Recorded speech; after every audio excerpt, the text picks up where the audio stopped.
Ah,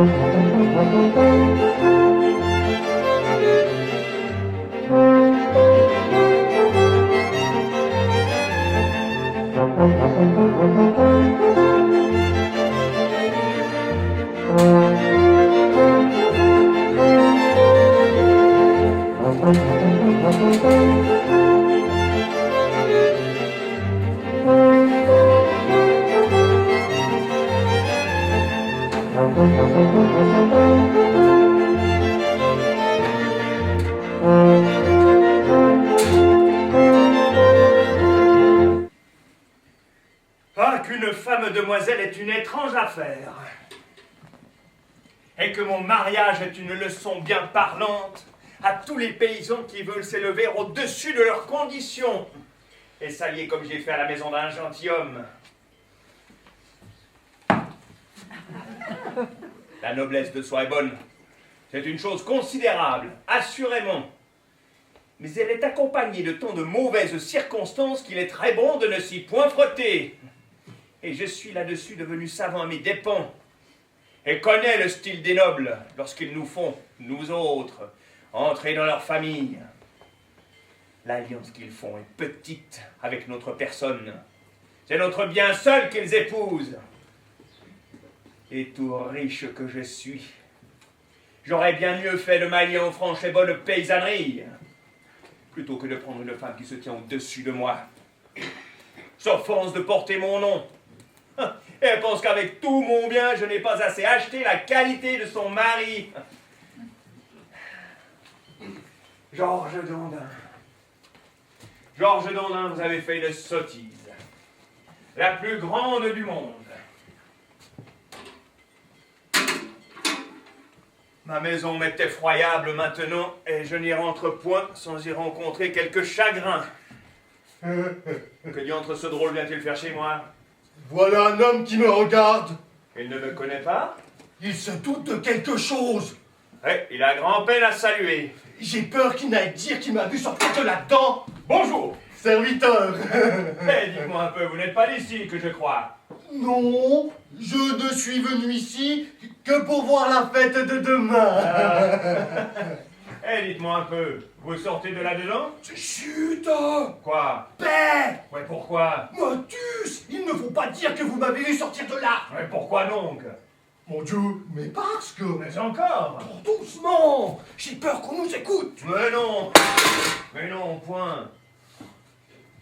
C'est que je viens de parler à la maîtresse du logis, de la part d'un monsieur qui lui fait les 12 yeux. Et il ne faut pas que cela se sache, vous comprenez bien. Oui? On m'a demandé de prendre garde à ce que personne ne me vit. Et je vous prie au moins de ne pas dire que vous m'avez vu. Ah, je les garde. Je suis bien aise de faire les choses secrètement comme on m'a demandé. C'est bien fait. Le mari, à ce qu'ils disent, est un jaloux qui ne veut pas qu'on fasse l'amour à sa femme et il ferait le diable à 4 si cela venait à ses oreilles. Vous comprenez bien. Oh, fort bien. Il ne faut pas qu'il sache rien de tout ceci. Ah, sans doute. On le veut tromper tout doucement. Vous entendez bien? Oh, le mieux du monde. Si vous allez redire que vous m'avez vu sortir de là, vous gâteriez toute l'affaire. Vous comprenez bien? Oh, assurément. Eh, dites-moi un peu, comment nommez-vous celui qui vous a envoyé là-dedans? C'est le seigneur de notre pays, monsieur le vicomte de... chose.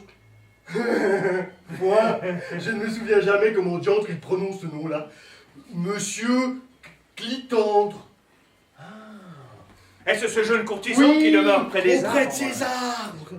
Ah, c'est pour cela que ce damoiseau poli s'en est venu loger depuis peu près de chez moi.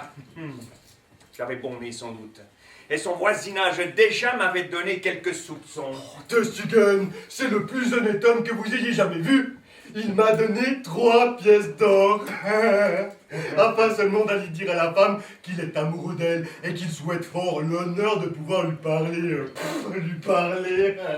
Voyez, s'il n'y a pas là une grande fatigue, pour me payer si bien, et ce qui est au prix d'une journée de travail où je ne gagne que 10 sols. Eh bien, avez-vous fait votre message? Oui, j'ai trouvé là-dedans une certaine Claudine, qui tout du premier coup a compris ce que je voulais, et qui m'a fait parler à sa maîtresse. Ah, la coquine de servante. Morguet, cette Claudine-là est tout à fait jolie. Elle a gagné mon amitié et il ne tiendrait qu'à elle que nous soyons mariés ensemble. Et quelle réponse a fait la maîtresse à ce monsieur le courtisan? Elle m'a dit de lui dire... je ne sais pas si je me souviendrai bien de tout cela. Qu'elle lui est fort obligée de toute l'affection qu'il a pour elle, mais qu'à cause de son mari qui est fantasque, il prend garde de ne rien paraître. Et qu'il faudra trouver quelques inventions pour pouvoir s'entretenir tous deux. Oh, la bandarde de femme. Oh, Testigen, cela sera drôle, car le mari ne s'attendra pas à cette manigance. Voilà qui est bon. Et il aura un pied de nez avec sa jalousie, n'est-ce pas? Ah, cela est vrai. Adieu. Adieu. Bouche cousue au moins. Gardez bien le secret, afin que le mari ne sache pas. Chut.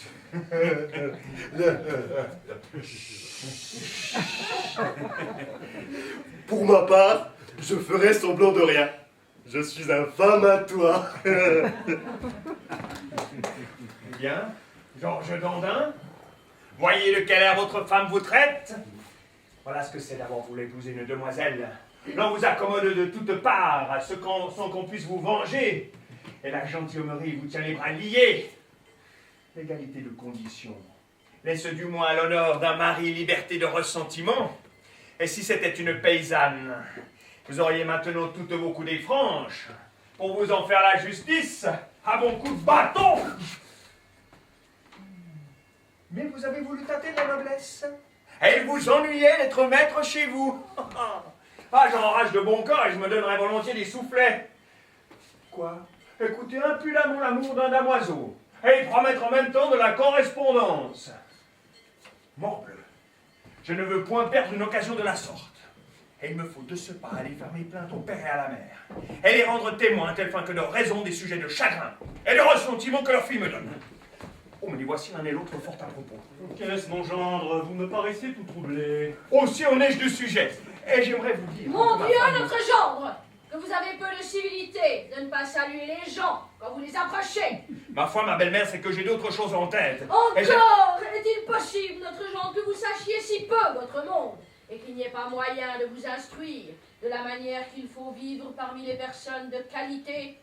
Comment? Oh, ne vous déferez-vous jamais avec moi de la familiarité de ce mot de ma belle-mère? Et ne sauriez-vous vous accoutumer à me dire, Madame? Parbleu, si vous m'appelez votre gendre, il me semble bien que je puis vous appeler ma belle-mère. Il y a fort à dire, et les choses ne sont pas égales. Prenez s'il vous plaît que ce n'est pas à vous servir de ce mot-là avec une personne de ma condition. Que tout notre gendre que vous soyez, il y a grande différence de vous à nous, et que vous devez vous connaître. Il s'en est assez, m'amour, laissons cela. Oh mon Dieu, monsieur de Sautanville, vous avez des indulgences qui n'appartiennent qu'à vous, et vous ne savez pas vous faire rendre par les gens ce qui vous est dû. Corbleu, pardonnez-moi, on ne peut point me faire de leçons là-dessus. J'ai su montrer en ma vie par 20 actions de vigueur que je ne suis point ou me déborde jamais d'une partie de mes prétentions. Mais il suffit de lui avoir donné un petit avertissement. Sachons un peu, mon gendre, ce que vous avez dans l'esprit. Eh bien, puisqu'il faut parler catégoriquement, je vous dirai, monsieur de Sautanville, que votre Doucement, fille... mon gendre. Apprenez qu'il n'est pas respectueux d'appeler les gens par leur nom. Et qu'à ceux qui sont au-dessus de nous, il faut dire monsieur tout court. Eh bien, monsieur tout court. Eh bien, monsieur de Sautanville, j'ai à vous dire que ma femme me donne du sujet de ressentiment. Oh! Apprenez aussi que vous ne devez pas dire ma femme lorsque vous parlez de notre fille. Oh, j'enrage. Comment? Ma femme n'est pas ma femme? Mais oui, notre gendre, elle est votre femme. Mais il ne vous est pas permis de l'appeler ainsi. C'est tout ce que vous pourriez faire si vous aviez épousé de vos pareils. Ah, Georges Dandin, vous êtes du fourré. Ah, de grâce, mettez pour un moment votre gentilhommerie de côté et souffrez que je vous parle maintenant comme je pourrai.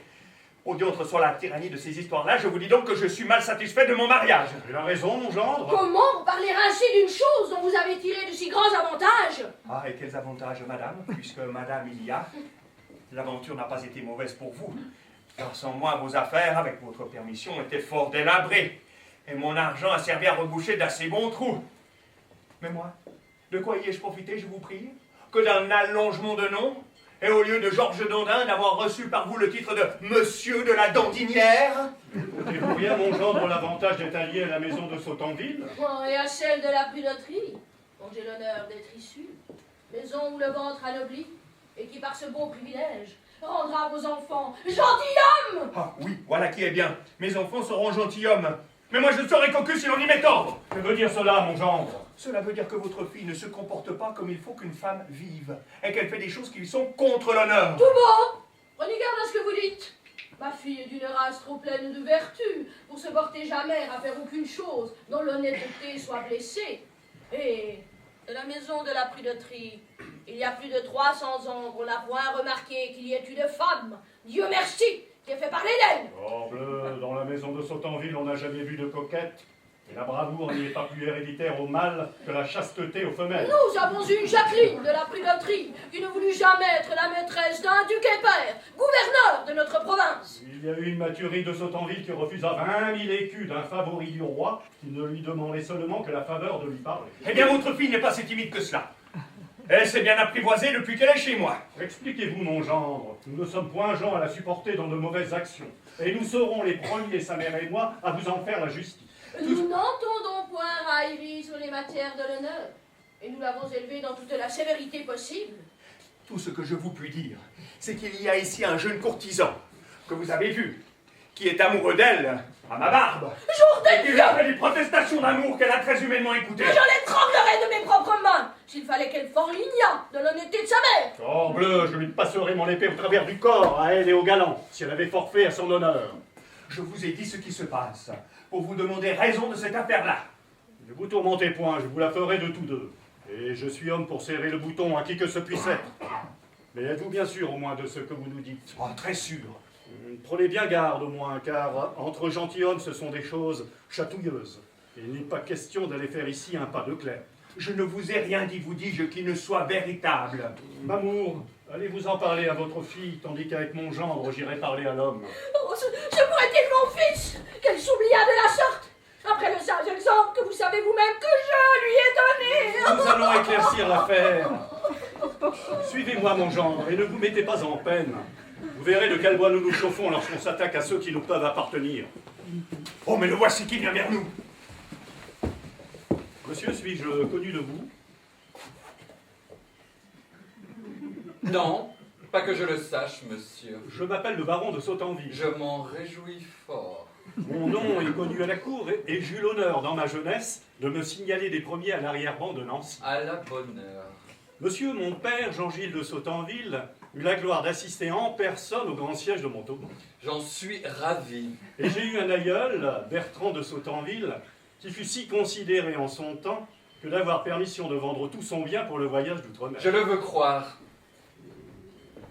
Il m'a été rapporté, monsieur, que vous aimez et poursuivez une jeune personne qui est ma fille, pour laquelle je m'intéresse, et pour l'homme que vous voyez, qui a l'honneur d'être mon gendre. Qui? Moi? Non. Oui.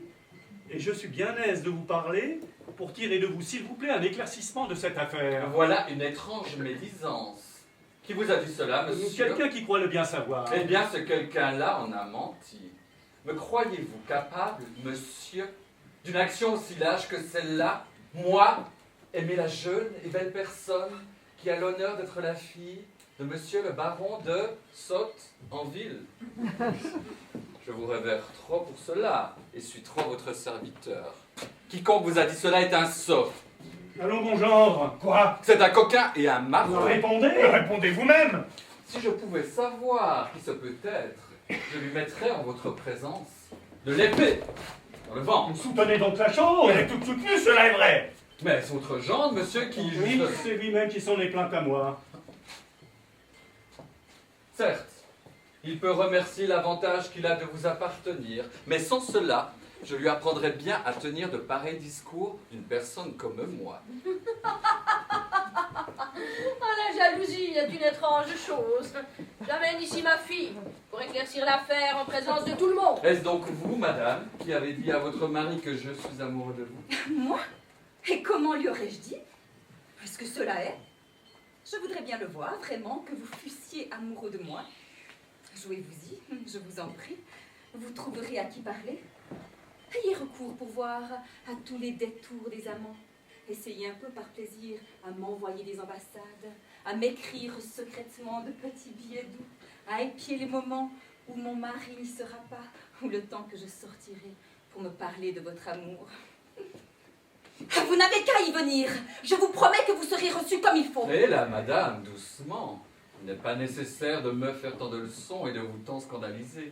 Qui vous dit que je songe à vous aimer? Que sais-je, moi? Ce qu'on me vient conter ici... Eh bien, on dira ce que l'on voudra. Mais vous savez si je vous ai parlé d'amour lorsque je vous ai rencontré. Vous n'aviez qu'à le faire. Vous auriez été bienvenu. Je vous assure qu'avec moi, vous n'avez rien à craindre. Je ne suis point un homme à donner du chagrin aux belles. Et je vous révère trop. Et vous, et messieurs vos parents, pour avoir la pensée d'être amoureux de vous. Eh bien, vous le voyez. Vous voilà satisfait, mon gendre, que dites-vous à cela? Ah, je dis que ce sont des contes à dormir debout, que je sais bien ce que je sais, et que tantôt, puisqu'il faut parler, elle a reçu une ambassade de sa part. Moi, j'ai reçu une ambassade. J'ai envoyé une ambassade. Claudine. Est-il vrai? Par ma foi, voilà une étrange fausseté. Oh, taisez-vous, caronne que vous êtes. Je sais de vos nouvelles, et c'est vous qui tantôt avez introduit le courrier. Et moi? Ah oui, vous, et ne faites point tant la sucrée. Hélas que le monde aujourd'hui est rempli de méchanceté. De m'aller soupçonner moi, qui suis l'innocence même. Ah, taisez-vous, bonne pièce. Vous faites la sournoise, mais je vous connais, il y a longtemps. Oh, madame, Et vous êtes une dessalée. Mais ce n'est Ah, pas... mais taisez-vous, vous dis. Vous pourriez bien porter la folle enchère de tous les autres. Et vous n'avez point de père gentilhomme. C'est une imposture si grande et qui me touche si fort au cœur que je ne puis pas même avoir la force d'y répondre. Oh, cela est bien horrible d'être accusé par un mari lorsqu'on ne lui fait rien qui ne soit à faire. Hélas, si je suis blâmable de quelque chose, c'est d'en user trop bien avec lui. Assurément. Tout mon malheur est de le trop considérer. Et plutôt au ciel que je fusse capable de souffrir, comme il dit, les galanteries de quelqu'un, je ne serais pas tant à plaindre. Adieu, je me retire. Et je ne puis plus endurer qu'on outrage de cette sorte. Oh. Allez, vous ne méritez pas l'honnête femme qu'on vous a donnée. Par ma foi, il mériterait qu'il lui fît dire vrai. Et si j'étais en sa place, je n'y marchanderais pas. Oh oui, monsieur, vous devez pour le punir, faire l'amour à ma maîtresse. Oh oui, poussez, c'est moi qui vous l'ai dit. Ce sera fort bien employé. Et je m'offre à vous. Vous méritez, mon gendre, que l'on vous dise ces choses-là. Et votre procédé met tout le monde contre vous. Allez, songez à mieux traiter une demoiselle bien née. Et prenez garde désormais à ne plus faire de pareilles bévues. J'enrage de bon cœur d'avoir tort lorsque j'ai raison. Monsieur, voyez que j'ai été faussement accusé.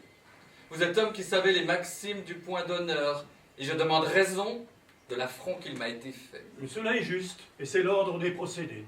Allons, mon gendre, faites satisfaction à monsieur. Comment satisfaction? Oui, cela se doit dans les règles pour l'avoir à tort accusé. Ah, mais c'est une chose, moi, dont je ne demeure point d'accord, de l'avoir à tort accusé. Et je sais bien ce que je pense. Il n'importe quelque pensée qui vous puisse rester. Il a nié, c'est satisfaire les personnes. Et on n'a nul droit de se plaindre de tout homme qui se dédie. Si donc bien que si je le trouvais couché avec ma femme, il en serait quitte pour se dédire. Point de raisonnement, faites-lui des excuses que je vous dis. Et moi, je lui ferai des excuses Allons, vous après. dis-je, il n'y a rien à balancer, et vous n'avez que peur d'en trop faire, puisque c'est moi qui vous... Oh, moi, je ne saurais. Parbleu, mon gendre, ne m'échauffez pas la bile, je me mettrai avec lui contre vous. Oh, Georges Dandin. Votre bonnet à la main le premier, monsieur est gentilhomme, et vous ne l'êtes pas. Oh, j'enrage. Répétez après moi. Monsieur, Monsieur, je vous demande pardon. je vous demande pardon. Les mauvaises pensées que j'ai eues de vous, Les mauvaises pensées que j'ai eues de vous, c'est que je n'avais pas l'honneur de vous connaître, c'est que je n'avais pas l'honneur de vous connaître. et je vous prie de croire Et je vous prie de croire. que je suis votre serviteur. Vous voulez que je sois le serviteur d'un homme qui m'a voulu faire cocu? Ah. Il suffit, monsieur. Non, je veux qu'il achève et que tout aille dans les formes, que je suis votre serviteur. Que je suis votre serviteur. Monsieur, je suis le vôtre de tout mon cœur, et je ne songe déjà plus à ce qui s'est passé. Pour vous, je vous donne le bonjour, et suis fâché du petit chagrin que vous avez eu. Je vous baise les mains. Et quand il vous plaira, je vous donnerai le divertissement de courir un lièvre. Oh, c'est trop de grâce que vous me faites. Voilà, mon gendre, comme il faut pousser les choses. Adieu. Sachez que vous êtes entré dans une famille qui vous donnera de l'appui et ne souffrira point que l'on vous fasse aucun affront. Vous l'avez voulu. Vous l'avez voulu, Georges Dandin, vous l'avez voulu. Ah, cela vous sied fort bien. Et vous voilà ajusté comme il faut. Vous avez justement ce que vous méritez. Allons, il suffit seulement de désabuser le père et la mère. Et je pourrais peut-être trouver quelques moyens d'y réussir.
J'avais bien deviné que cela vint de toi et que tu l'eusses dit à quelqu'un qui l'a rapporté à notre maître. Par ma foi, je n'en ai touché qu'en passant un mot à un homme afin qu'il ne dise pas qu'il m'avait vu sortir. Et il faut que dans ce pays-ci, les gens soient de grands babillons. Vraiment, ce monsieur le vicomte a bien choisi son monde que de te prendre pour ambassadeur. Il s'en allait servir là d'un homme bien chanceux. Oh va, la prochaine fois je serai plus fin hein, et je prendrai mieux garde à moi. Oui, oui, il sera temps. Ne parlons plus de cela. Écoute, Que veux-tu que j'écoute? tourne un peu ton visage vers moi. Eh bien, qu'est-ce? Claudine. Quoi? Eh là, ne vois-tu pas bien ce que je veux dire? Non? Morguet, je t'aime. Tout de bon. Oui, que le diable m'emporte, tu peux me croire, puisque j'en jure. À la bonne heure. Je me sens tout tribouiller le cœur lorsque je te regarde. Je m'en réjouis. Comment fais-tu pour être aussi jolie? Je fais comme font les autres. Oh bah tu vois, il ne faut pas tant de beurre pour faire un quarteron. Si tu veux, tu seras ma femme, je serai ton mari, et tous deux nous serons... mari et femme. Tu serais peut-être jaloux comme notre maître. Point. Pour moi, je hais les maris soupçonneux. Et j'en veux un qui ne s'épouvante de rien. Un si plein de confiance et si sûr de ma chasteté qu'il me vit sans inquiétude au milieu de 30 hommes. Oh, eh bien, je serai tout comme cela. C'est la plus sotte chose au monde de se défier d'une femme et de la tourmenter. Cela nous fait songer à mal. Et ce sont souvent les maris avec leur vacarme qui se font eux-mêmes ce qu'ils sont. Va, je te donnerai la liberté de faire tout ce qu'il te plaira. Voilà comme il faut faire pour n'être point trompé. Lorsqu'un mari se met à notre discrétion, nous prenons de liberté que ce qu'il nous en faut. Et il en est comme avec ceux qui nous ouvrent leur bourse et qui disent prenez. Nous en usons honnêtement et nous nous contentons de la raison. Mais ceux qui nous chicanent, nous nous efforçons de les tondre et nous ne les épargnons point. Va, je serai de ceux qui ouvrent leur bourse et tu n'as qu'à te marier avec moi. Eh bien, nous verrons. Viens donc ici, Claudine. Que veux-tu? Ouais, viens, te dis-je. Doucement, te dis-je. Je n'aime pas les patineurs. Un petit brin d'amitié. Va-t'en, te dis-je. Je n'entends pas raillerie. Moi, Claudine. Aïe! Oh, que tu es rude et de pauvres gens. Fie-toi, que cela est malhonnête de refuser les personnes. N'as-tu pas honte d'être belle et de ne pas vouloir qu'on te caresse? Oh. Je te donnerai sur le nez. Oh la farouche! Oh la sauvage! Oh, fie-toi, la vilaine qui est cruelle! Tu t'émancipes trop. Qu'est-ce que cela te coûterait de me laisser faire un peu? Il faut que tu te donnes patience. Oh, un petit baiser seulement en rabattant sur notre mariage? Je suis votre servante. Oh, Claudine, je t'en prie! Ah, Eugénie, j'ai déjà été attrapée. Adieu, va-t'en. Et dis à monsieur le vicomte que je prendrai soin de rendre son billet. Adieu, beauté rude anière. Le mot est amoureux. Mais adieu, caillou. Rocher, pierre de taille, et tout ce qu'il y a de plus dur au monde. Je vais prendre soin de rendre ce billet. Mais la voici avec son mari. Éloignons-nous et attendons qu'elle soit seule. Non, non, non. On ne m'abuse pas avec tant de facilité. Et je ne suis que trop certain que le rapport que l'on m'a fait est véritable. J'ai de meilleurs yeux qu'on le pense. Et votre galimatia ne m'a point tantôt ébloui. La voilà. Oh, mais le mari est avec À travers toutes vos grimaces, j'ai vu la vérité de ce que l'on m'a dit. Et le peu de respect que vous avez pour le nœud qui nous joint. Ah mon Dieu, laissez là votre révérence. Ce n'est point de ces sortes de respect-là dont je veux vous parler. Et vous n'avez que faire de vous moquer. Moi, me moquer? En aucune façon. Je sais votre pensée et connais le style des... Ah, encore?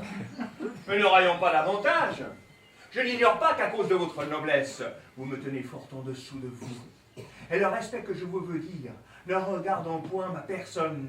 J'entends vous parler de celui que vous devez à des nœuds aussi vénérables que le sont ceux du mariage. Il ne faut pas hausser les épaules et je ne dis pas de sottises. Qui songe à lever les épaules? Mon Dieu, nous voyons clair. Je vous dis encore une fois que le mariage est une chaîne à laquelle on doit toutes sortes de respect et que c'est fort mal fait à vous d'en user comme vous faites. Oui, oui, fort mal fait à vous. Et vous n'avez que faire de hocher la tête et de me faire la grimace. Moi? Je ne sais ce que vous voulez dire. Je le sais fort bien, moi, et vos mépris me sont connus. Si je ne suis pas ni noble, au moins suis-je d'une race qui ne connaît point les reproches. À le moment d'entretien. Hé! Quoi? Je ne dis moi? Mais le voilà qui vient rôder autour de vous. Eh bien, est-ce ma faute? Que voulez-vous que j'y fasse? Mais je veux que vous effaciez ce que fait une femme qui ne veut plaire qu'à son mari. Quoi qu'on en puisse dire, les galants n'obsèdent jamais que quand on le veut bien. Et il y a certains airs doucereux qui les attirent, ainsi que le miel fait les mouches. Et les femmes honnêtes ont des manières qui les savent chasser d'abord. Moi, les chasser? Et par quelle raison? Je ne me scandalise point qu'on me trouve bien faite, et cela me fait du plaisir. Ah oui? Je suis votre mari, et quel rôle dois-je jouer dans cette galanterie? Le rôle d'un honnête homme, qui est bien aise de voir sa femme considérée. Ah, je suis votre valet. Ce n'est point à mon compte. Et les dandins ne sont point accoutumés à cette mode-là. Les dandins s'y accoutumeront s'ils veulent. Car pour moi, je vous déclare que mon dessein n'est pas de renoncer au monde et de m'enterrer toute vive dans un mari.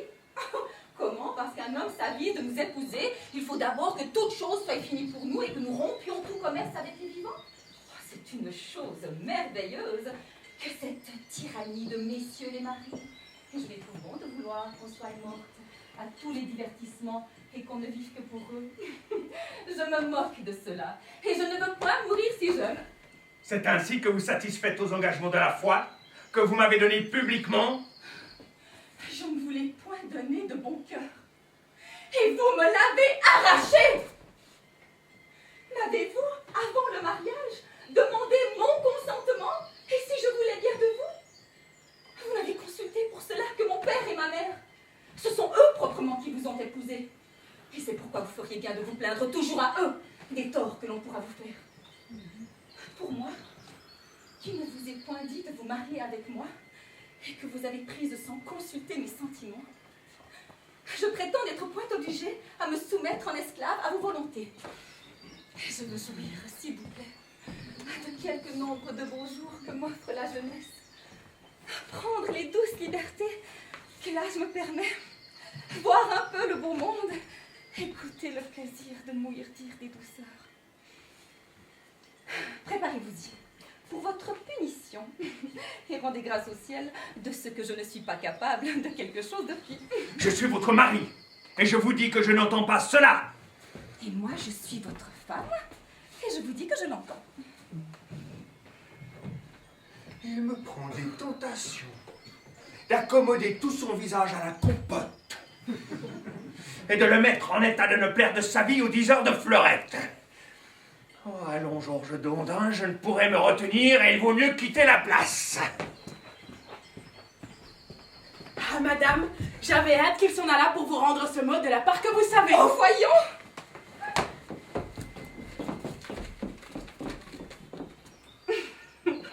Est-ce que je puis remarquer, ce qu'on lui dit ne lui déplaît pas trop? Oh, Claudine! Oh, que ce billet s'explique d'une façon galante! Oh, que par tous leurs discours et par toutes leurs actions, Les gens de cour ont un air agréable. Et qu'est-ce que c'est auprès d'eux que nos gens de province? Je crois qu'après les avoir vus, les dandins ne vous plaisent guère. Demeure ici, je m'en vais faire la réponse. Je n'ai pas besoin que je pense de lui recommander de la lui faire agréable. Ah, mais voici. Vraiment, monsieur, vous avez choisi là un habile messager. Je n'ai pas osé envoyer de mes gens. Claudine, il faut que je te récompense des bons offices que je sais que tu m'as rendus. Non, monsieur, il n'est pas nécessaire. Non, vraiment, vous n'avez que faire de vous donner cette peine-là. Et je vous rends service parce que vous le méritez et que je me sens au cœur de l'inclination pour vous. Je te suis obligé. Puisque nous serons mariés ensemble, donne-le-moi, que je le mette avec le mien. Non, je le garde. Aussi bien que le baiser. Dis-moi, Claudine, as-tu rendu mon billet à ta belle maîtresse? Oui, elle est allée y répondre. Claudine, n'y aurait-il pas moyen que je la puisse entretenir? Ah, venez avec moi, je vous ferai parler à elle. Mais le trouvera-t-elle bon? Et n'y a-t-il rien à risquer? Mais non, son mari n'est pas au logis. Et puis ce n'est pas lui qu'elle a plus à craindre, c'est son père et sa mère. Et pourvu qu'il ne soit pas prévenu, tout le reste n'est point à craindre. Que m'abandonne à ta conduite. Testigen, que j'aurai là une habile femme. Elle a de l'esprit comme 4. Voilà mon homme de tantôt. Plutôt ciel qu'il puisse se résoudre à vouloir rendre témoignage au père et à la mère de ce qu'ils ne veulent pas croire. Oh, vous voilà, monsieur le grand babillard, à qui j'avais tant recommandé de ne point parler et qui me l'avait tant promis. Vous êtes donc un causeur et vous allez redire ce que l'on vous dit en secret. Moi? Oui, vous avez été tout raconté au mari et vous êtes cause qu'il a fait du vacarme. Je suis bien aise de savoir que vous avez de la langue et cela m'apprendra à ne plus rien vous dire. Écoute, mon ami. Oh, si vous n'aviez point babillé, je vous aurais conté ce qu'il se passe à cette heure. Mais pour votre punition, vous ne saurez rien du tout. Comment? Qu'est-ce qui se passe? Rien. Voilà que c'est d'avoir causé. Vous n'en tâterez plus et je vous laisse sur la fine bouche. Bon, arrête un peu. Point. Ah, je ne te veux dire qu'un mot. Ouais, nana, vous voulez me tirer les verres du nez? Mais non, ce n'est pas cela. Quel saut, hein. Je vous vois venir. Mais c'est autre chose. Oh, quoi d'affaire? Vous voudriez que je vous dise que monsieur le vicomte a donné de l'argent à Claudine et qu'il l'a mené à sa maîtresse? Ah, mais je ne suis pas si bête. De grâce. Non. Et je te donnerai... Tarare. Je n'ai pu me servir avec cet innocent de la pensée que j'avais. Mais le nouvel avis qui lui est échappé ferait bien la même chose. Et si le galant est encore chez moi, ce serait pour avoir raison aux yeux du père et de la mère de ce qu'ils ne veulent pas croire. Et les convaincre pleinement de l'effronterie de leur fille. Le mal de tout ceci, c'est que je ne sais pas comment me servir d'un tel avis. Si je rentre chez moi, je ferai évader le drôle. Et quelque chose que je puisse voir moi-même de mon déshonneur, je n'en serai point cru à mon serment et on me dira que je rêve. Et si je vais quérir beau-père et belle-mère, sans être sûr que le galant est chez moi, ce sera la même chose, et je retomberai dans le tourment de tantôt. Pourrais-je point m'éclaircir doucement s'il y est encore?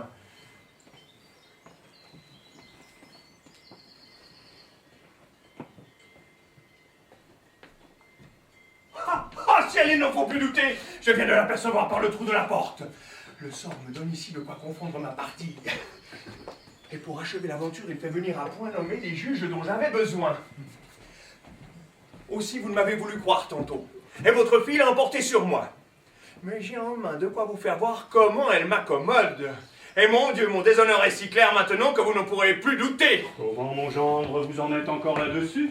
Oui, monsieur, et jamais je n'eus tant de sujet d'y être. Vous nous menez encore à tourdir la tête. Oui, madame, et l'on fait bien pis à la mienne. Ne vous lassez-vous point de vous rendre importun? Non, monsieur, mais je me lasse fort d'être pris pour dupe. Ne voulez-vous point vous défaire de vos pensées extravagantes? Non, madame, je voudrais bien me défaire d'une femme qui me déshonore. Jour de Dieu, notre gendre apprenez à parler. Oh, bleu, cherchez des termes moins offensants que cela. Un marchand qui perd ne peut rire. Ah, souvenez-vous que vous avez épousé une demoiselle. Ah, je m'en souviens assez. Et ne m'en souviendrai que trop. Si vous vous en souvenez, songez donc à parler d'elle avec plus de respect. Mais que ne songe-t-elle à me traiter plus honnêtement? Quoi? Parce qu'elle est demoiselle, il faut qu'elle ait la liberté de me faire ce qui lui plaît, sans que j'ose souffler? Qu'avez-vous donc et que pouvez-vous dire? N'avez-vous pas vu ce matin qu'elle s'est défendue de connaître celui dont vous m'étiez venu parler? Oui, Mais vous, que pourrez-vous dire si je vous fais voir maintenant que le galant est avec elle? Avec elle? Oui, avec elle dans ma maison. Dans votre maison? Oui, dans ma propre maison. Oh, si c'est cela, nous serons pour vous contre elle. Oui, l'honneur de notre famille nous est plus cher que toute chose. Et si vous dites vrai, nous la renoncerons pour notre sang et l'abandonnerons à votre colère. Vous n'avez qu'à me suivre. Ah, gardez de vous tromper. Vous n'allez pas faire comme tantôt. Tenez, vous allez voir. Ai-je menti? Adieu. J'ai peur qu'on vous surprenne ici. Et j'ai quelques mesures à garder. Promettez-moi, madame, que je pourrai vous parler cette nuit. Oh, j'y ferai mes efforts. Approchons doucement par derrière et tâchons de n'être point vus. Oh, madame, tout est perdu. Voilà votre père et votre mère, accompagnés de votre mari. Oh, ciel! Ne faites semblant de rien et me laissez faire tous deux. Comment vous osez en user de la sorte après l'affaire de tantôt et c'est ainsi que vous dissimulez vos sentiments? On me vient rapporter que vous avez de l'amour pour moi et que vous faites des desseins de me solliciter. J'en témoigne mon dépit et m'explique à vous clairement, en présence de tout le monde. Vous niez moi la chose et m'assurez de n'avoir aucune pensée de m'offenser. Et cependant, le même jour, vous prenez la hardiesse de venir chez moi, me rendre visite, de me dire que vous m'aimez et de me faire sans honte pour me persuader de répondre à vos extravagances, comme si j'étais femme à violer la foi que j'ai donnée à un mari et m'éloigner jamais de la vertu que mes parents m'ont enseignée. Si mon père savait cela, il vous apprendrait bien à tenter de ses entreprises. Mais une honnête femme n'aime point les éclats, et je n'ai garde de lui en dire.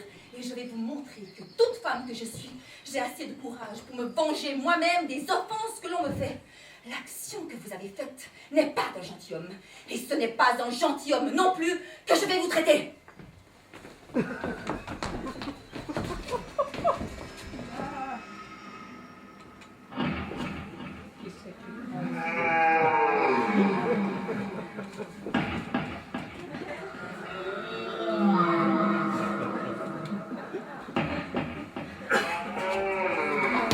Ah, madame, doucement, doucement. S'il vous demeure quelque chose sur le cœur, je suis pour vous répondre. Apprenez à qui vous vous jouez. Ah, mon père, vous êtes là. Oui, ma fille. Et je vois qu'en sagesse et en courage, tu te montres un digne rejeton de la maison de Sautanville. Bien ça. Approche-toi que je t'embrasse. Embrasse-moi aussi, ma fille. Oh là, je pleure de joie et reconnais bien là mon sang aux choses que tu viens de faire. Mon gendre, que vous devez être ravi, et que cette aventure est pour vous pleine de douceur. Vous aviez un juste sujet de vous alarmer, mais vos soupçons se trouvent dissipés le plus avantageusement du monde. Oh, sans doute, notre gendre. Et vous devez maintenant être le plus content des hommes. Assurément. Voilà une femme, celle-là. Vous êtes trop heureux de la voir. Oh, et vous devriez baiser les pas où elle passe. Traîtresse! Oh, qu'est-ce mon gendre? Que ne remerciez-vous un peu votre femme de l'amitié que vous voyez qu'elle montre? Non, pour mon vous? père, il n'est pas nécessaire. Il ne m'a aucune obligation de ce qu'il vient de voir. Et tout ce que j'en ai fait n'est que pour l'amour de moi-même.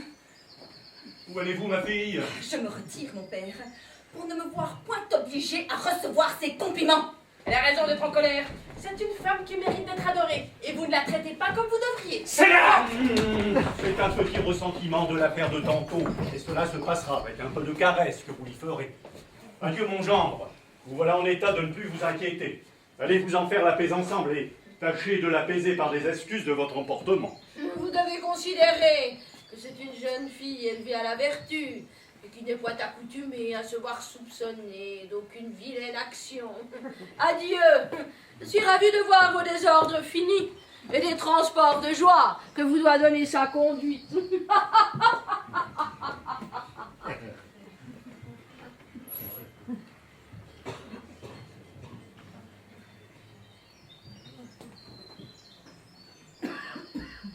Je ne dis mot, car je ne gagnerai rien à parler.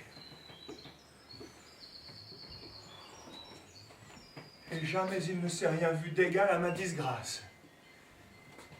Est-il possible que toujours elle aura du dessus avec moi? Que je ne parviendrai pas à la confondre, et que les apparences toujours se tourneront contre moi? Oh, ciel, seconde mon dessein, et m'accorde la grâce de faire voir aux gens que l'on me déshonore.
commencer, et j'ai peur qu'il ne soit trop tard.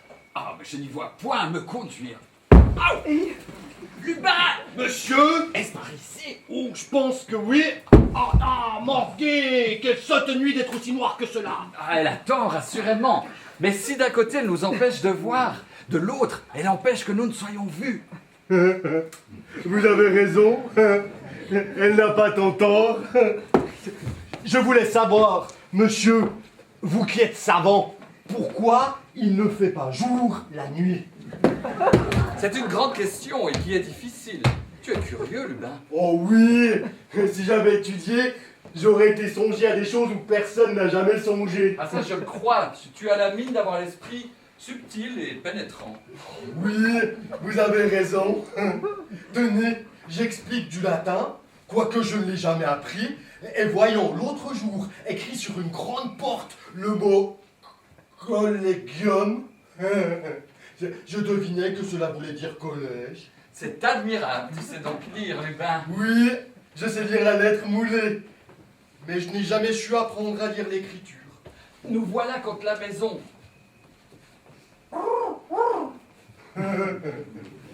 C'est le signal que m'a donné Claudine. Testigen, cette fille-là vaut de l'argent, et je l'aime de tout mon cœur. Oui, aussi t'ai amené avec moi pour l'entretenir. Oh, monsieur, je vous suis très reconnaissant, mais... J'entends quelques bruits. Claudine, eh bien, laisse la porte entrouverte. Voilà qui a fait. Ce sont elles.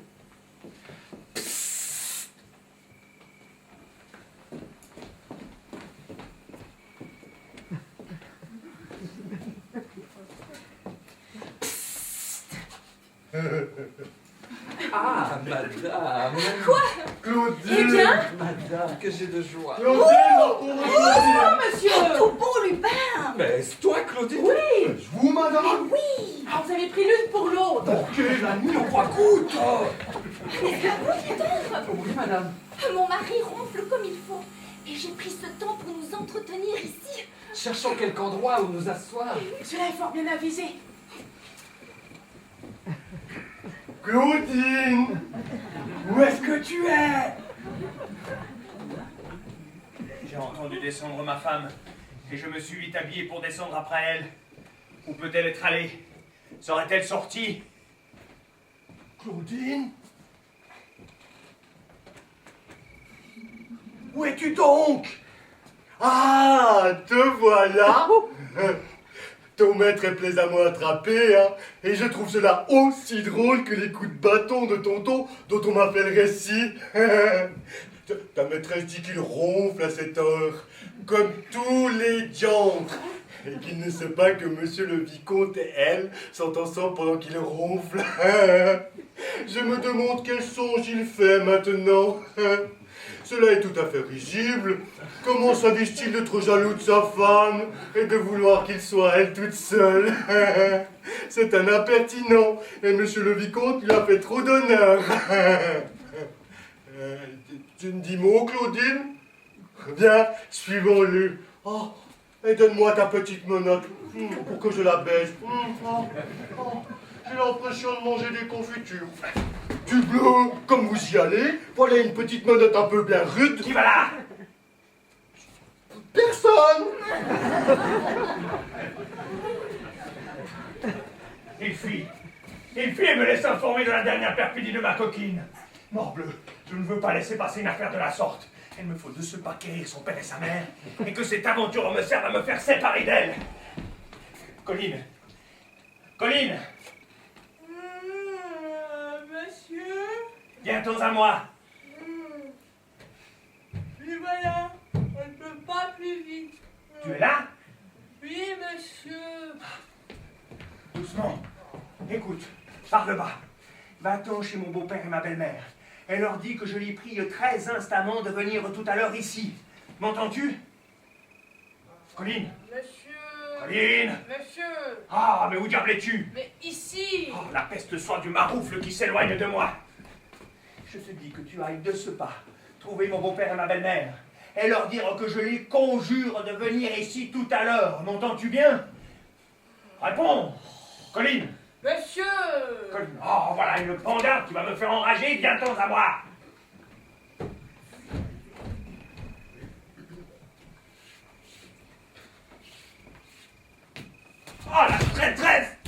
elle m'a exproprié. Où est-ce que tu es? Où est-ce que tu es? Ah! Approche. Approche que je te donne 1000 coups. Approche. Je pense qu'elle me fuit. Assurément. Peux-tu venir ici? Nenni, ma foi. Ah, lave ton garde. Viens ici, t'es dit. Point. Vous voulez battre? Eh bien non. Eh bien non, je ne te ferai rien. Assurément. Oui, oui, approche. Approche. Ah. Tu es bien heureuse de ce que j'ai besoin de toi. Va-t-on prier mon beau-père et ma belle-mère de se rendre ici le plus tôt qu'ils pourront. Et leur dire que c'est pour une affaire de la dernière conséquence. Et s'ils faisaient quelques difficultés à cause de l'heure, ne manque pas de les presser, de leur bien faire entendre qu'il est très important qu'ils viennent auquel qu'à qu'ils soient. Tu m'as bien entendu maintenant? Oui, monsieur. Alors va vite. Et reviens de même. Et moi je vais rentrer dans ma maison en attendant que... J'entends quelqu'un. Serait-ce ma femme? Et qu'il faut que j'écoute et me serve de l'obscurité qu'il fait. Adieu, il est temps de se retirer. Quoi? Si tôt? Nous nous sommes assez entretenus. Madame, puis-je assez vous entretenir et trouver en si peu de temps toutes les paroles dont j'ai besoin? Et il me faudrait des journées entières pour me bien expliquer à vous de tout ce que je sens. Et je ne vous ai pas encore dit la moindre partie de ce que j'ai à vous dire. Nous en écouterons une autre fois davantage. Hélas, de quel coup me percez-vous l'âme lorsque vous parlez de vous retirer? Et avec combien de chagrin m'allez vous laisser maintenant? Nous trouverons moyen de nous revoir. Oui, mais je songe qu'en me quittant, vous allez trouver un mari. Cette idée m'assassine. Et les privilèges qu'ont des maris, c'est quelque chose de bien cruel pour un amant qui aime bien. Seriez-vous assez faible pour avoir cette inquiétude? Et pensez-vous que l'on soit capable d'aimer de certains maris qu'il y a? On les prend parce qu'on ne s'en peut défendre et que l'on dépend de parents qui n'ont des yeux que pour le bien. Mais on sait leur rendre justice. Et l'on se moque fort de les considérer au-delà de ce qu'ils méritent. Voilà nos bandardes de femmes. Il faut avouer que celui qu'on vous a choisi était bien peu digne de l'honneur qu'il a reçu, et que c'est une étrange chose que l'assemblage qu'on a fait d'une personne comme vous avec un homme comme lui. Pauvre mari, voilà comment on vous traite. Non, vous méritez une toute autre destinée. Le ciel ne vous a point faite pour être la femme d'un paysan. Au ciel qu'elle fût la tienne, tu changerais bien vite d'avis. C'en est assez, rentrons. Madame, si vous avez à dire du mal de votre mari, dépêchez vite, car il se fait tard. Claudine, que tu es cruelle. Elle a raison. Séparons-nous. Il faut donc s'y résoudre puisque vous le voulez. Mais je vous conjure au moins de me plaindre un peu des méchants moments que je vais passer. Adieu.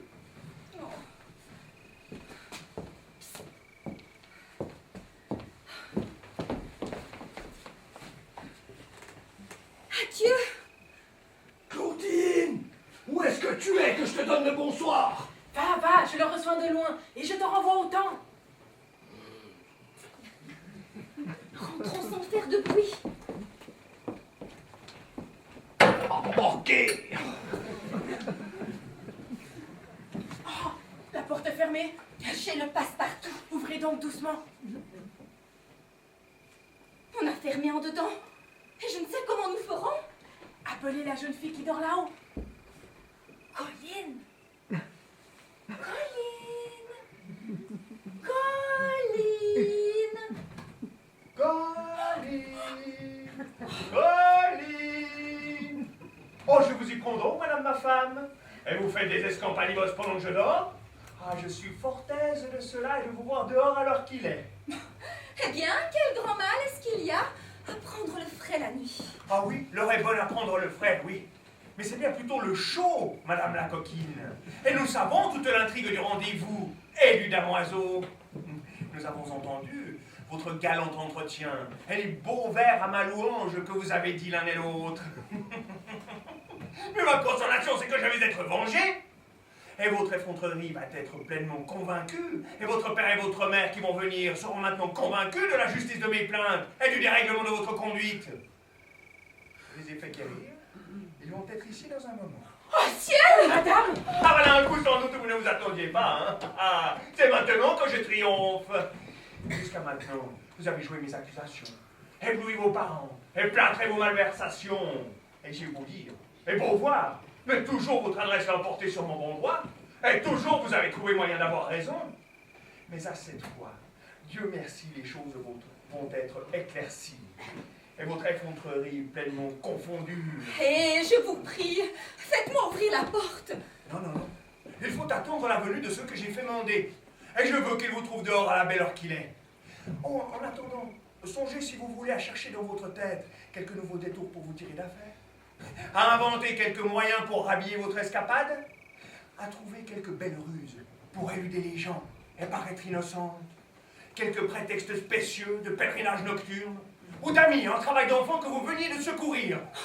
Oh non, mon intention n'est pas de vous rien déguiser. Je ne prétends point me défendre, ni vous nier les choses, puisque vous les savez.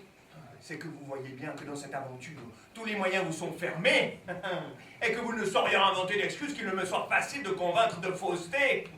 Oui, je confesse que j'ai tort, et que vous avez sujet de vous plaindre. Mais je vous demande, par grâce, de ne point m'exposer maintenant à la mauvaise humeur de mes parents et de me faire promptement ouvrir. Je vous baise les mains. Hé, mon pauvre petit mari, je vous en conjure. Oh, mon pauvre petit mari. Ah, je suis votre pauvre petit mari maintenant parce que vous vous sentez prise. Je suis fort aise de cela, et jamais vous ne vous étiez avisé de me dire de ces douceurs. Tenez, je vous promets de ne vous plus donner aucun sujet de déplaisir et de me... Ah, tout cela n'est rien. Je veux qu'on soit une fois éclairci à fond de votre déportement. De grâce, laissez-moi vous dire, je vous demande un moment d'audience. Eh bien quoi? Il est vrai que j'ai failli. Je vous l'avoue encore une fois, et que votre ressentiment est juste. Que j'ai pris le temps de sortir pendant que vous dormiez, et que cette sortie est un rendez-vous que j'avais donné à la personne que vous dites. Mais enfin, ce sont des actions que vous devez pardonner à mon âge, des emportements de jeune personne qui n'a encore rien vu et ne fait que d'entrer au monde, des libertés où l'on s'abandonne sans y penser de mal, et qui sans doute Oui, vous le dites. Ce sont des choses qui ont besoin qu'on les croie, pieusement.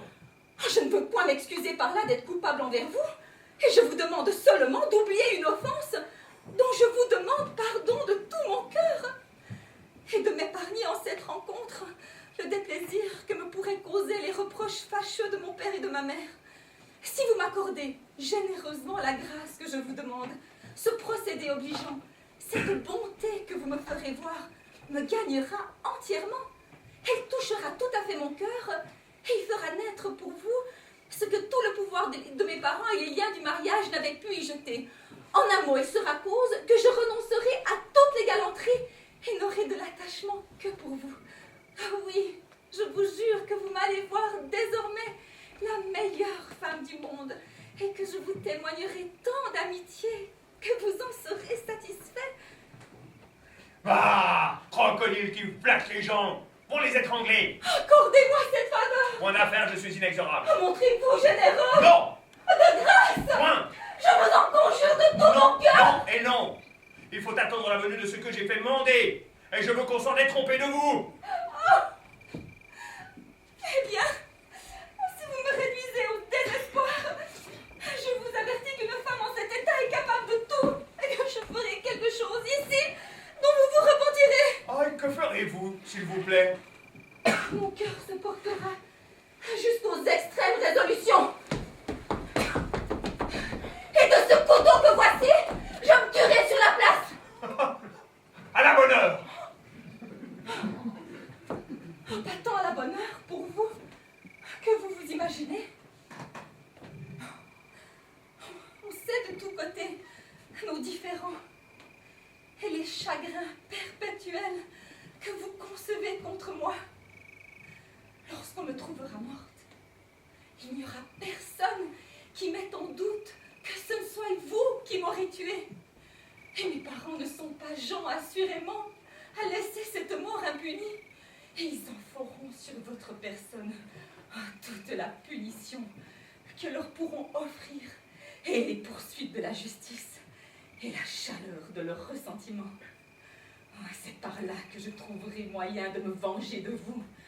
Et je ne suis pas la première qui ait su recourir à de pareilles vengeances, qui n'ait pas fait difficulté de se donner la mort pour perdre ceux qui ont la cruauté de nous pousser jusqu'à la dernière extrémité. Je suis votre valet. On ne s'avise plus de se tuer soi-même. La mode en est passée il y a longtemps. C'est une chose dont vous pouvez vous tenir sûr. Et si vous persistez dans votre refus, si vous ne me faites ouvrir, je vous jure que tout à l'heure, je vais vous montrer jusqu'où peut aller la résolution d'une personne qu'on met au désespoir. Bagatelle. Bagatelle, vous dites ça pour me faire peur.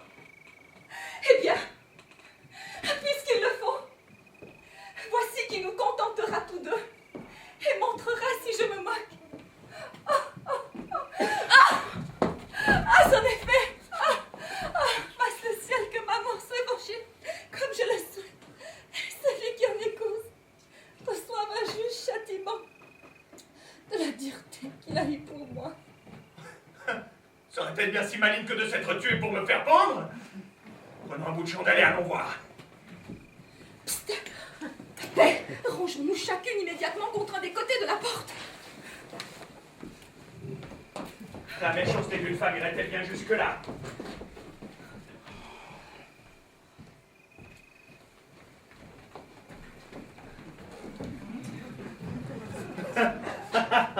Il n'y a personne.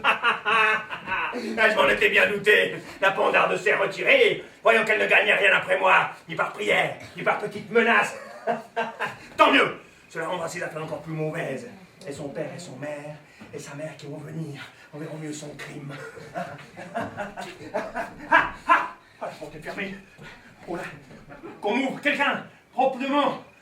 Qu'on m'ouvre la porte. Comment? C'est toi? D'où viens-tu, bon pandard? Es-tu l'or de revenir chez soi quand le jour est près de paraître? Et cette manière de vie est-elle celle que doit suivre un honnête mari? Cela est-il beau d'aller ivrogner toute la nuit et de laisser ainsi toute seule une pauvre jeune femme dans la maison? Va, traître, je suis lasse de tes déportements et je m'en veux plaindre sans plus tarder à mon père et à ma mère. C'est ainsi que vous osez. Approchez de grâce et venez me faire raison de l'insolence la plus grande du monde, d'un mari à qui le vin et la jalousie ont troublé de telle sorte la cervelle qu'il ne sait plus ni ce qu'il dit ni ce qu'il fait et vous a lui-même envoyé périr pour vous faire témoin de l'extravagance la plus étrange dont on n'ait jamais ouï parler. Le voici qui revient, comme vous voyez, après s'être fait attendre toute la nuit. Et si vous voulez l'écouter, il vous dira qu'il a les plus grandes plaintes du monde à vous faire de moi, que pendant qu'il dormait, je me suis dérobée d'auprès de lui, et cent autres contes de même nature qu'il est allé rêver. Mais voilà une méchante carogne. Oui, il a voulu nous faire croire qu'il était dans la maison et que nous en étions dehors. Et c'est une folie qu'il n'y a pas moyen de lui ôter de la tête. Comment? Qu'est-ce à dire cela? Oh, voilà une furieuse impudence que de nous envoyer quérir. Jamais. Non, Jamais. mon père, je ne puis plus souffrir un mari de la sorte. Ma patience est poussée à bout, et il vient de me dire 100 paroles injurieuses. Morbleu, vous êtes un malhonnête homme. C'est une conscience de voir une pauvre jeune femme traitée de la façon. Et cela crie vengeance au ciel. Peut-on, s'il vous plaît, parler? Allez, vous devriez mourir de honte. Laissez-moi vous dire deux mots. Vous n'avez qu'à l'écouter, il va vous en conter de belles. Oh, je désespère. Oh oui, il a tant bu que je ne pense pas qu'on puisse durer contre lui. Et l'odeur du vin qu'il a bu est montée jusqu'à nous. Monsieur mon beau-père, je vous en conjure. Puez le vin à pleine bouche. Madame. Oh, fille, ne m'approchez pas, votre haleine est empestée. Monsieur, je vous en conjure. Retirez-vous, vous dis je ne peux vous souffrir. Madame, permettez de... Quoi? Vous m'engloutissez le cœur. Parlez de loin, si vous voulez. Eh bien, soit. Je parlerai de loin. Je vous dis donc que je n'ai pas bougé de chez moi et que c'est elle qui est sortie. Ne voilà pas ce que je vous ai dit. Vous voyez quelle apparence il y a. Allez, vous vous moquez des gens. Descendez, ma fille, et venez ici. J'atteste le ciel que je n'ai pas bougé de chez moi. Mais taisez-vous! C'est une extravagance qui n'est pas supportable. Que la foudre arrive Ne ainsi. nous rompez pas davantage la tête et songez à demander pardon à votre femme. Que je demande pardon. Oui, et sur le champ. Corbleu, si vous me répliquez, je vous apprendrai ce que c'est que de vous jouer à nous. Alors venez, ma fille, que votre mari vous demande pardon. Moi, lui pardonner tout ce qu'il m'a dit? Non, non, mon père, il m'est impossible de me résoudre. Et je vous prie de me séparer d'un mari avec lequel je ne saurais plus vivre. Le moyen d'y résister. Ma fille, de semblables séparations ne se font point sans grand scandale. Et vous devez montrer plus sage que lui et patienter encore cette fois. Comment patienter après de telles indignités? Non, non, mon père, c'est une chose où je ne puis m'y résoudre. Il le faut, ma fille, et c'est moi qui vous le commande. Ce mot me ferme la bouche. Et vous avez sur moi une puissance absolue. Oh, quelle douceur! Il est fâcheux d'être contrainte, d'oublier de telles injures. Mais quelle violence que je me fasse, c'est à moi de vous obéir. Oh, pauvre mouton! Approchez. Tout ce que vous me faites faire ne servira de rien, et vous verrez que ce sera dès demain à recommencer. Nous y donnerons ordre. Allons, mettez-vous à genoux. À genoux? Oui, à genoux et sans tarder.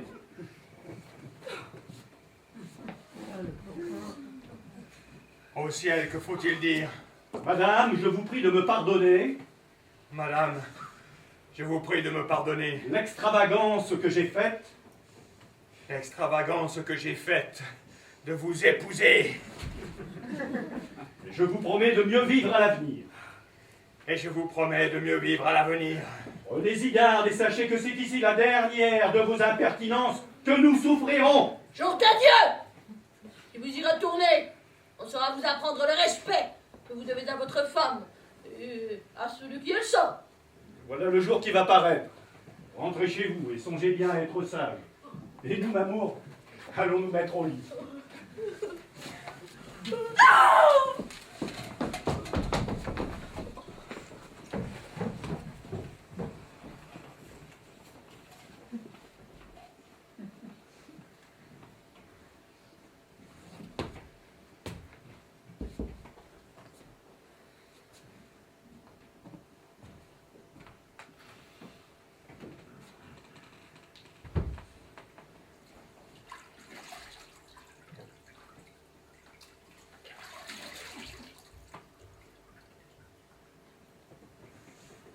Ah, je le quitte maintenant. Et je n'y vois plus de remède. Quand on a comme moi épousé une méchante femme, le meilleur parti que l'on puisse prendre est de s'en aller jeter dans l'eau. La tête la première.